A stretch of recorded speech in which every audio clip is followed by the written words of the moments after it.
তালশাঁস দেশীয় গ্রীষ্মকালীন ফলের মধ্যে কাঁচা তাল অন্যতম। কাঁচা তাল খুব অল্প সময়ের জন্য পাওয়া যায়। কাঁচা তালের মধ্যে থাকা সুস্বাদু নরম জলীয় অংশই তালশাঁস।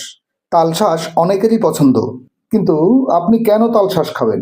তালশাঁসের এই জলীয় অংশটা যেমন সুস্বাদু, তেমনি এর রয়েছে অনেক পুষ্টিগুণ। মৌসুমী ফলটি খেলে মিলবে বেশ কিছু স্বাস্থ্য উপকারিতা। তালের শাঁসের প্রায় ৮০% পানি। এতে রয়েছে কার্বোহাইড্রেট, অল্প পরিমাণ প্রোটিন ও ফ্যাট। রয়েছে ভিটামিন এ, বি, সি এবং প্রয়োজনীয় বিভিন্ন খনিজ, যেমন potassium, magnesium, calcium, iron, phosphorus, zinc ইত্যাদি। আরও রয়েছে ফাইবার এবং প্রচুর অ্যান্টিঅক্সিডেন্ট। গরমের কারণে আমাদের শরীর ঘেমে অনেক পানি বের হয়ে যায়। তালের শ্বাস শরীর ঠান্ডা করে এবং পানীয় অংশ শরীরের পানির ঘাটতি পূরণ করে, শরীরকে হাইড্রেটেড রাখতে সাহায্য করে। সুতরাং আপনি নিশ্চিন্ত মনে খেতে পারেন তালশাঁস।